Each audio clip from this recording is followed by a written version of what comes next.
नमस्कार प्रिय साथियों, वेलकम टू एग्जाम वॉर। तो आपके एमपी में एमपी फॉरेस्ट गार्ड की जो एग्ज़ाम है लगभग 50% स्टूडेंट्स के हो चुके हैं और करीब आधे बच्चों के एग्ज़ाम होना अभी बाकी है। तो जितने भी स्टूडेंट्स के एग्ज़ाम हो चुके हैं उनका रिव्यू लेने के बाद और उनके मार्क्स के अकॉर्डिंग हमने एक एक्सपेक्टेड कट ऑफ निकाला है। तो कट ऑफ पर चर्चा करने से पहले मैं आपको बता दूं कि अगर आप किसी भी एग्ज़ाम की तैयारी कर रहे हैं, चाहे वो एसएससी हो, बैंकिंग हो, रेलवे हो, पीसीएस हो या फिर आपका व्यापम हो, तो इन सभी एग्ज़ाम्स के लिए मैं करंट अफेयर्स और लेटेस्ट पैटर्न पर आधारित स्टैटिक जीके के कुछ प्रश्न सॉल्व करवाता हूं। तो जितने भी स्टूडेंट्स चैनल पर नए हैं तो चैनल को सब्सक्राइब करके बेल आइकन पर क्लिक जरूर कर लें ताकि प्रत्येक वीडियो का नोटिफिकेशन आपको प्राप्त हो सके। तो देखते हैं कि एमपी में जो एमपी फॉरेस्ट गार्ड के एग्ज़ाम चल रहे हैं इनका एक्सपेक्टेड कट ऑफ क्या रहने वाला है।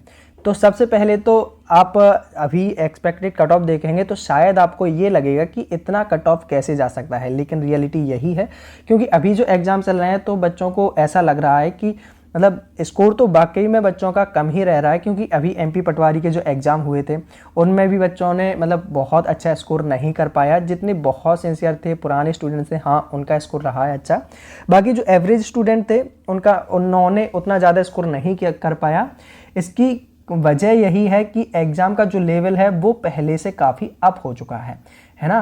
पहले आपका जो एग्ज़ाम होता था एमपी फॉरेस्ट गार्ड को ही ले लेते हैं तो 80 जो मार्क्स हैं ये करना मतलब बहुत बड़ी बात नहीं थी। एवरेज जो स्टूडेंट है वो थोड़ा अच्छी खासी पढ़ाई कर लेता था तो हो जाते थे, लेकिन अभी के समय में 80 नंबर स्कोर करना एमपी फॉरेस्ट गार्ड के एग्ज़ाम में मतलब बहुत बड़ी बात है। बहुत ही कड़ी मेहनत करने के बाद और बहुत लंबे समय की तैयारी के बाद बच्चे इतना स्कोर कर पाते हैं क्योंकि एग्ज़ाम का लेवल बढ़ चुका है ना। तो उसके अकॉर्डिंग ही मैं आपको बताऊंगा। तो अब हम बात करते हैं कि आपके जितने भी जनरल कैटेगरी से बिलोंग करते हुए बच्चे हैं, जो भी जनरल कैटेगरी से आते हैं, उनका जो एक्सपेक्टेड कट ऑफ है वो 78 से 80 रहने वाला है। अब आपको लग रहा होगा कि 78 से 80 तो मतलब बहुत ज़्यादा मार्क्स हैं, इससे कम ही रहेगा क्योंकि आपकी लैब में एक या दो बच्चों के ही ऐसे थे जिनके 70+ मार्क्स थे, 72 मार्क्स थे, है ना। तब भी आप मान के चलिए कि कट ऑफ इतना ही जाएगा कम से कम, क्योंकि नंबर ऑफ वैकेंसीज कम है। अगर आप उसके अकॉर्डिंग देखा जाए कि आपकी जो ओपन वैकेंसीज हैं वो कितनी हैं, वो केवल 750 करीब हैं, है ना। और इसके बाद जो वैकेंसी हैं वो रिजर्व हैं भूतपूर्व सैनिकों के लिए, होम गार्ड के लिए। तो वैकेंसीज आपकी बहुत ज़्यादा नहीं है ना। तो उसके अकॉर्डिंग अगर देखा जाए तो 78 से 80 कम से कम इस कट ऑफ आपका जाने वाला है जनरल कैटेगरी के लिए। और ओबीसी कैटेगरी से जितने भी बच्चे आते हैं तो उनका कट ऑफ 74 से लेकर 76 जाने वाला है। इससे 1-2 नंबर ऊपर या नीचे हो सकता है कि इससे एक आध नंबर ऊपर ही रहे। बाकी मिनिमम कट ऑफ तो आपका यही रहने वाला है 74 से 76।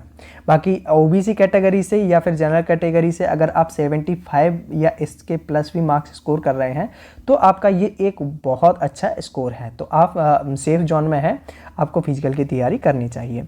फिर जो भी ईडब्ल्यूएस कैटेगरी से आते हैं तो उनके भी ओबीसी और ईडब्ल्यूएस में बहुत ज़्यादा अंतर नहीं रहता है, 1-2 मार्क्स का रहता है या फिर सेम ही कट ऑफ जाता है। तो 74 से 76 ये ईडब्ल्यूएस का कट ऑफ जा सकता है। एससी कैटेगरी के जो भी कैंडिडेट्स हैं उनका जो कट ऑफ है वो 70 से 72 के बीच में जा सकता है। और जो भी एसटी कैटेगरी के लोग हैं तो एसटी कैटेगरी के लिए आपका 66 से 68 नंबर तक कट ऑफ जा सकता है। तो जितने भी बच्चों के स्कोर 80 या 80 के आसपास रह रहे हैं उनके लिए बहुत अच्छी बात है। और बाकी जितनों की भी स्कोर 75+ या 70 के आसपास भी रह रहा है जनरल और ओबीसी, तो वो भी अपनी फिजिकल की तैयारी शुरू कर सकते हैं।